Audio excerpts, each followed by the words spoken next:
In the early 2000s, on the island of Sicily in Italy, an unexplained phenomena began causing strange and dangerous electrical faults, as well as dozens of what some would term as phantom fires.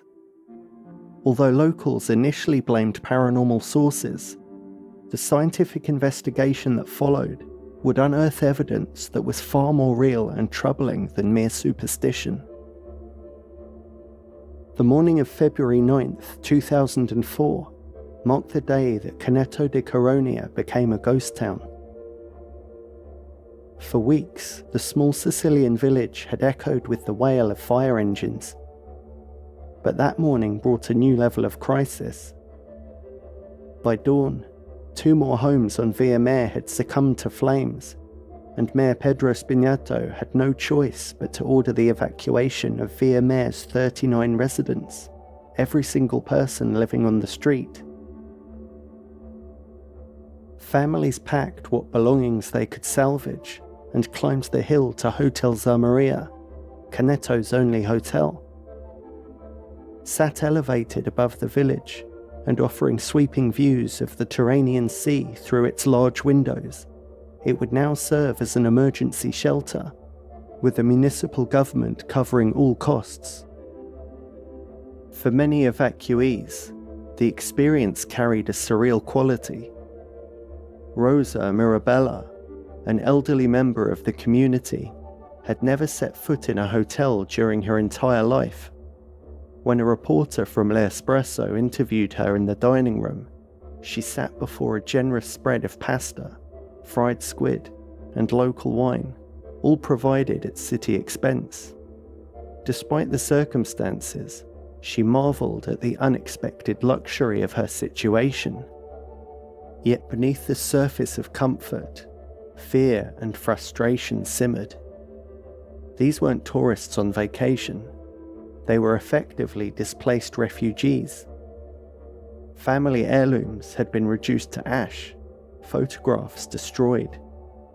Handmade linens passed down through generations gone. Some fires had ignited mattresses while people slept on them.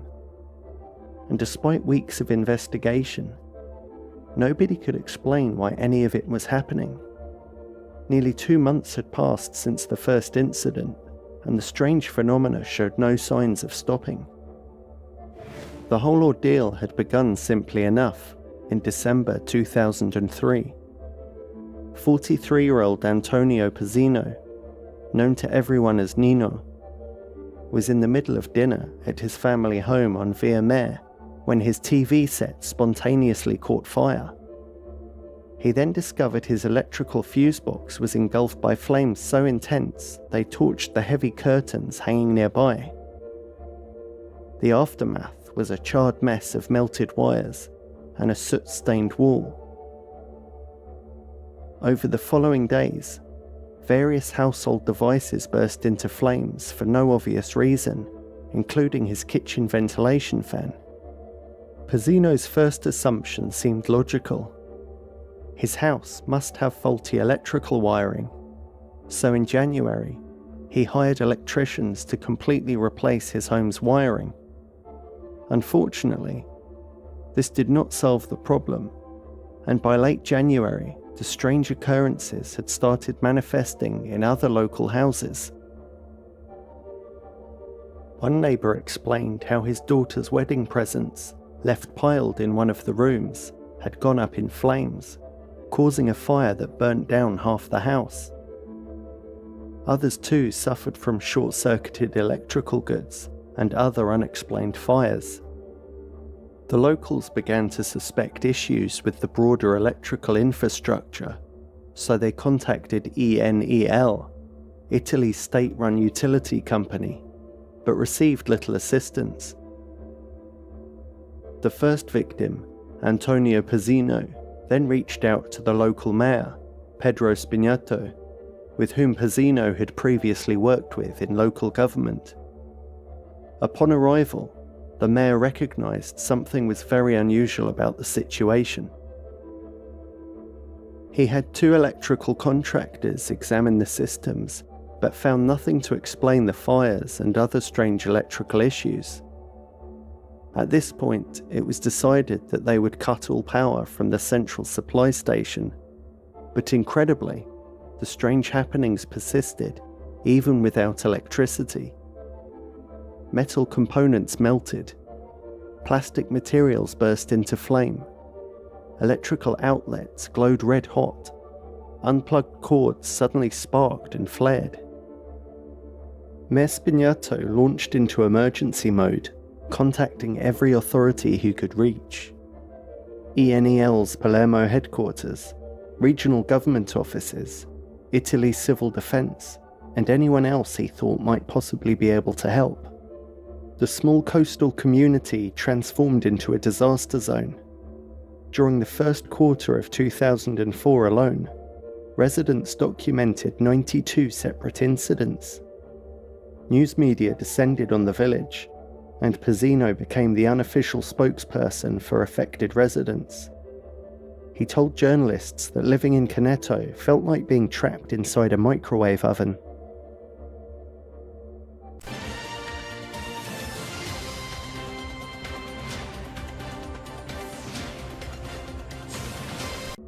The village became a sensation, and journalists arrived from not just mainland Italy, but from other countries around the world too.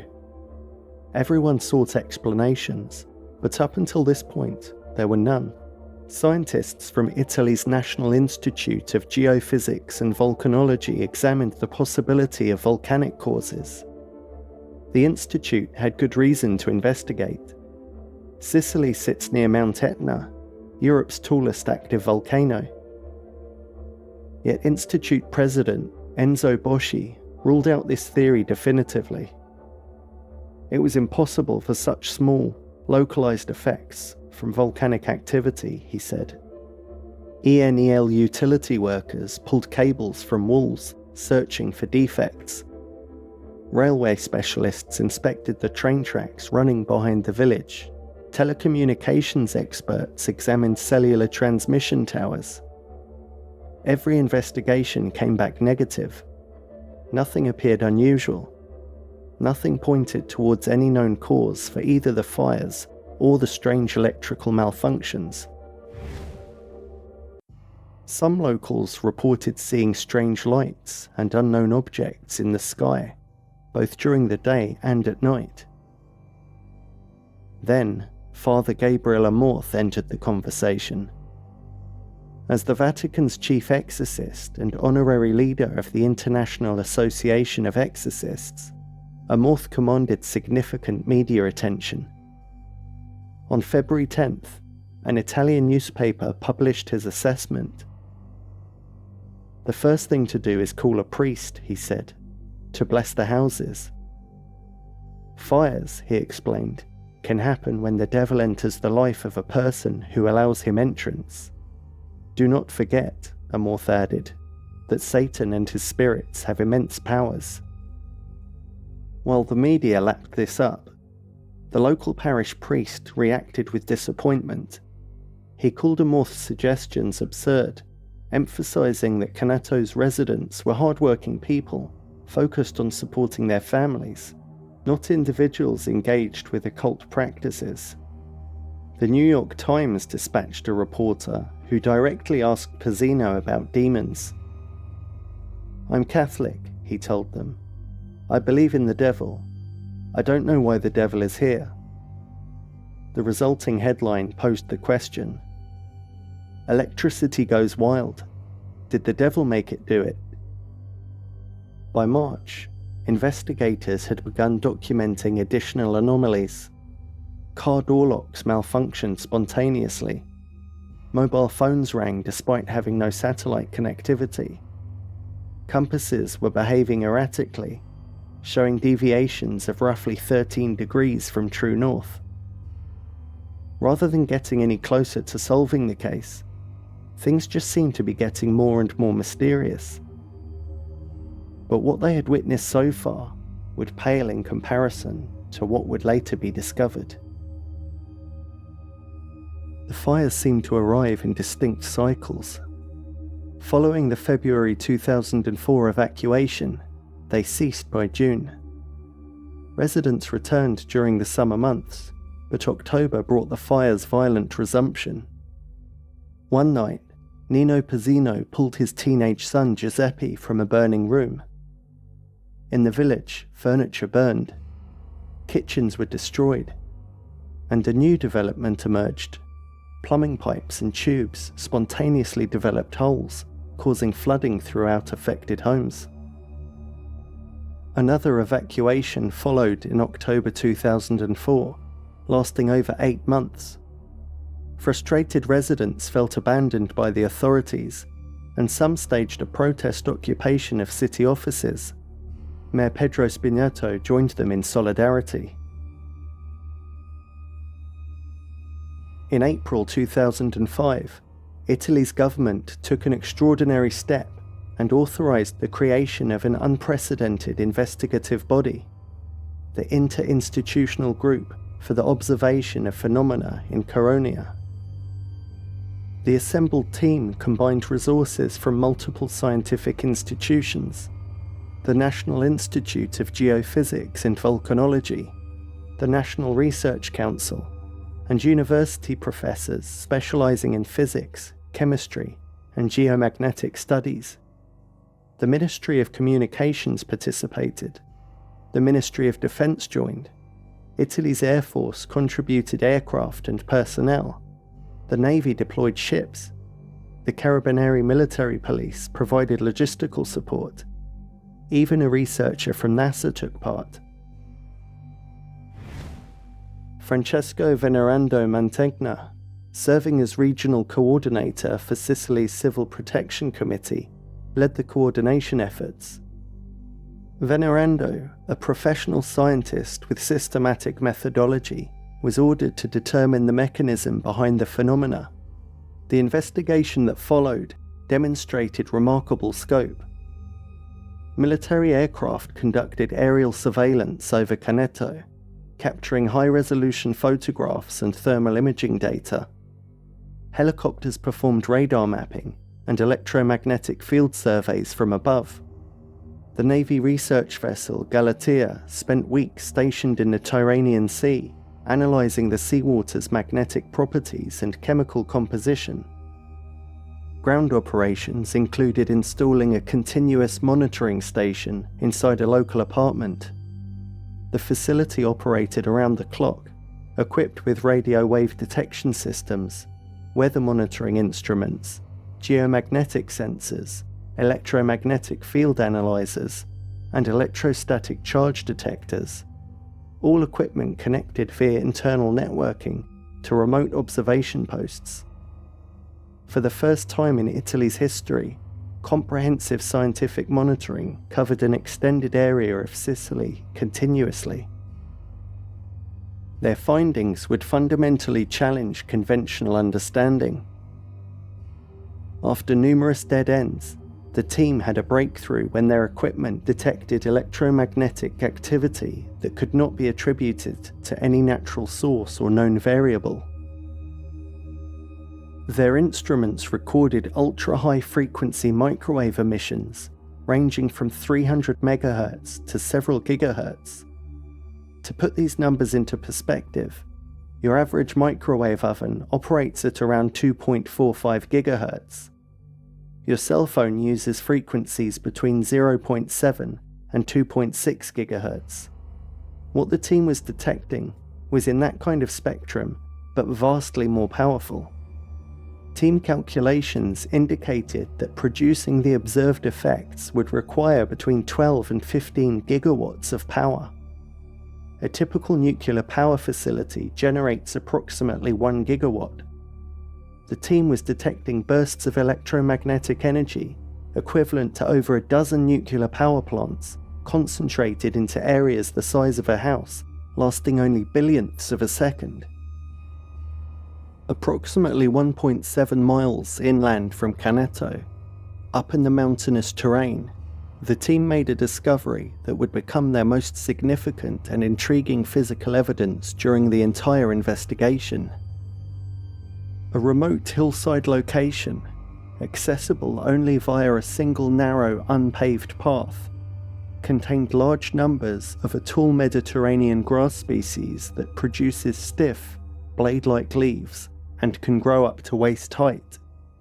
These specific plants, on a certain patch of the hillside, had become burned in the most extraordinary way. Underground root systems showed complete carbonization. Above ground, thousands of individual leaves displayed identical markings, burn patterns which were spaced at precise intervals, approximately 4 centimeters apart. Astoundingly, every other plant species in the same area was left completely untouched. It was only that one type of plant that was affected. Dr. Clarbruno Vedruccio, a physicist holding the rank of captain in Italy's navy and serving on the investigation team, conducted detailed analysis of these patterns. The spacing matched exactly to the burn marks found on electrical cables inside some of the homes in the village below. An additional detail proved equally significant. Throughout the broader surrounding area, thousands more of these Mediterranean grass plants grew normally, showing zero evidence of similar damage. Only plants in that specific strip of land suffered the burns. The team documented their findings with military-grade precision. Air Force photographers captured aerial images, and when investigators marked affected locations on maps, 3 distinct points appeared. Point A was Via Mare, where the fires and strange electrical phenomena were observed. Point B was an intermediate building cluster in another settlement, which experienced identical cable fires. Point C was the hillside plot containing the burned vegetation, 1.7 miles from the coastline. The 3 points formed a perfectly straight line, extending from sea level through the coastal village and ascending into mountain elevations. The precise alignment of these points caused the group to hypothesize some application of technologies involving the use of electromagnetic energy at a very advanced level. Gazzetta del Sud, an Italian newspaper, described the aerial documentation as unpublished and disturbing. The 3 locations appeared in perfect correlation along a single line of direction, suggesting they had been struck by a single powerful beam.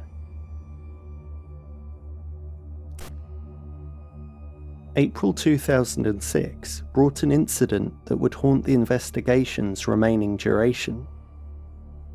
During a routine geomagnetic survey flight, a civil protection helicopter made an emergency landing.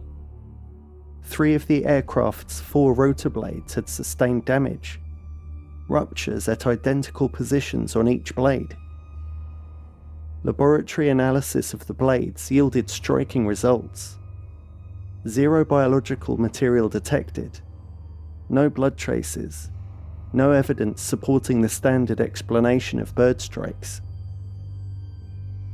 Soon after, the team received a photograph from one of the locals who had captured an image of the helicopter during its distress. The photograph showed something dark-coloured positioned several hundred yards behind the aircraft, but the image's significance remained debatable. Antonio Rampulla, who coordinates Sicily operations for the Italian Centre for Ufological Studies, later suggested the dark shape could simply be a bird or photographic artifact. He noted that after analysing other shots from the photographer, they frequently photographed the sky, and most of the images contained visual anomalies like light reflections, exposure errors, or birds. Still, the physical damage could not be explained. How could the helicopter's blades suffer identical damage at identical points without biological evidence or contact with any identifiable object? The helicopter incident joined the team's expanding anomaly database. By investigation's end, this database would contain over 400 documented events, organised by colour coding. Purple designated illnesses and animal deaths. Blue marked sightings of unidentified phenomena, yellow indicated fires, and green represented electronic and electromagnetic anomalies.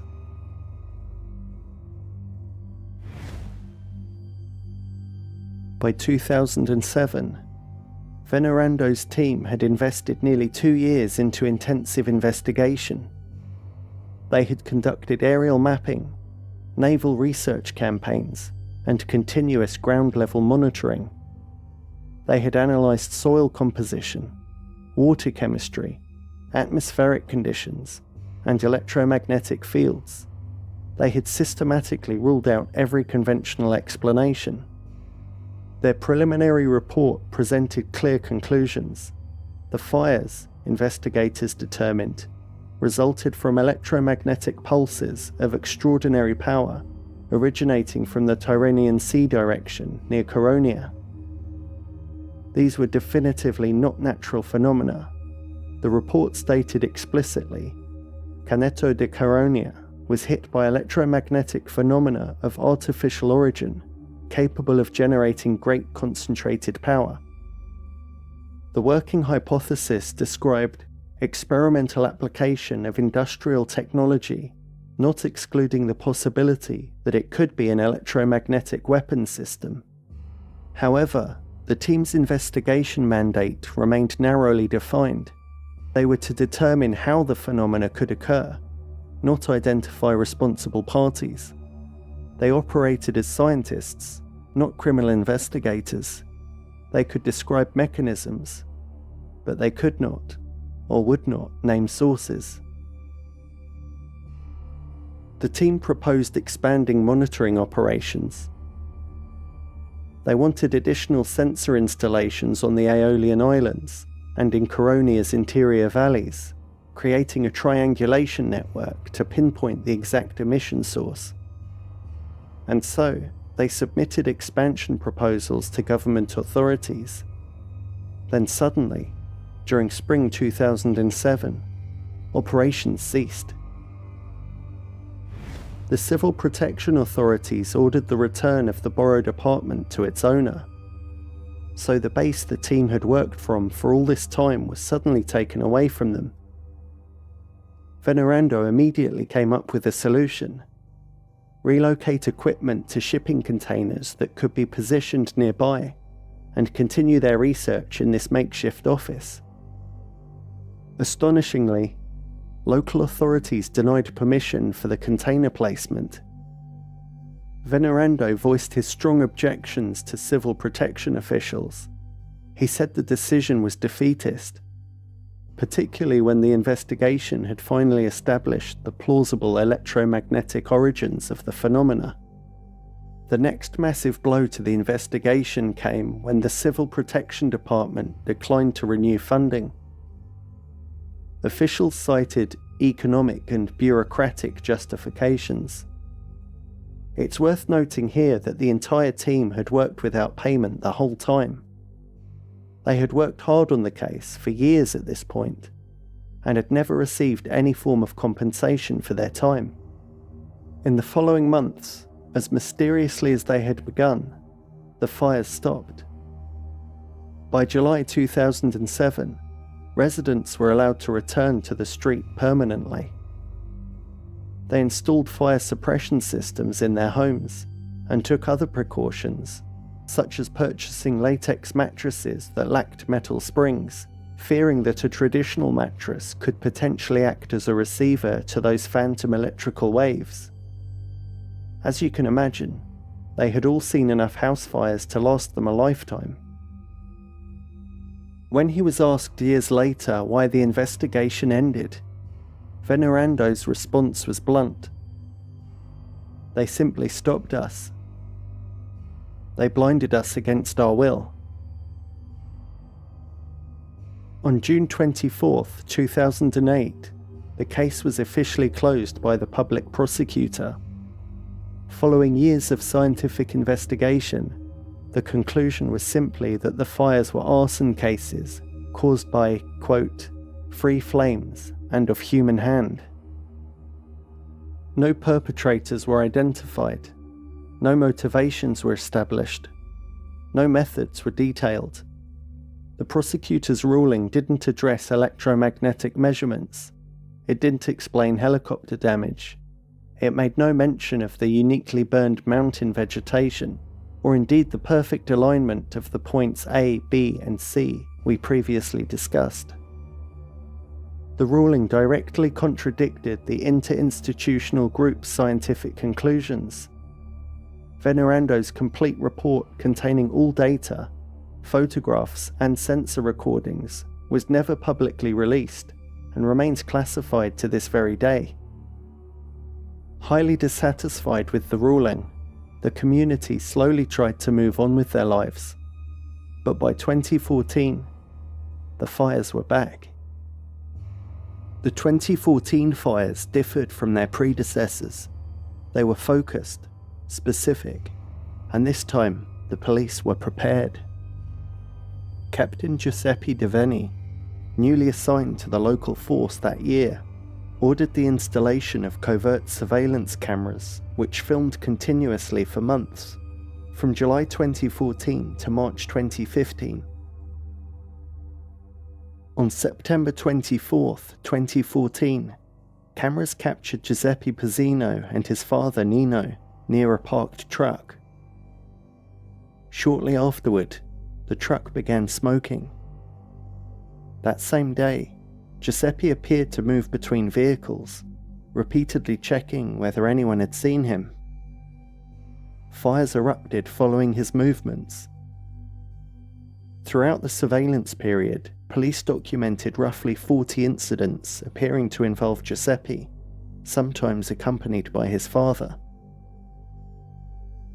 Phone surveillance revealed conversations about monetary compensation and media coverage. In one recorded call, Nino questioned his son if he made any suspicious internet searches for incendiary powders or lasers. Giuseppe said he had not. His father also mentioned something called a laser jet in one of these recorded calls. On March 5, 2015, Giuseppe was arrested, charged with arson, fraud, and creating public alarm, and his father received an official investigation notice. The trial went on for 3 years, and ultimately, Giuseppe Pizzino was sentenced to 6 years imprisonment, convicted of setting the 2014 fires. His father received 18 months for complicity.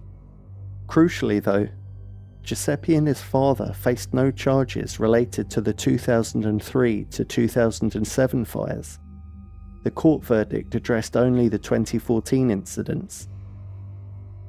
Francesco Venerando praised the police work on the 2014 case, but drew clear distinctions, saying, "What happened in 2014 has nothing to do with the events of 2006 and 2007 and the phenomena that he and his team had witnessed during his investigation. The original fires and strange electrical faults, those that brought military helicopters and naval vessels, that drew scientists from across Italy and from NASA, remained unexplained.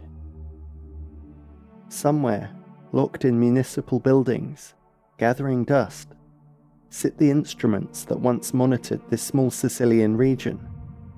Instruments that detected electromagnetic phenomena of artificial origin, but were deactivated before completing their mission. The interinstitutional group's complete report, with its database of color-coded anomalies, its electromagnetic measurements and sensor data, has never been publicly released. What remains unexplained is not whether something extraordinary occurred in Canneto di Caronia. There were many witnesses. Physical evidence has been documented. Hundreds of fires lacking conventional sources, electromagnetic readings far exceeding natural levels, a helicopter damaged by unknown forces, vegetation burned in patterns matching distant electrical cables, 3 points aligned in a perfect trajectory from sea to mountains. What remains unexplained is why. Why would someone, or something, target a tiny coastal village of 39 people? Why would such powerful emissions be focused on a few homes on a single street? And perhaps most troubling, why was an unprecedented scientific investigation, one apparently approaching answers, terminated at the critical moment? The fires may have stopped, but in Canoto de Coronia, the questions continue to burn.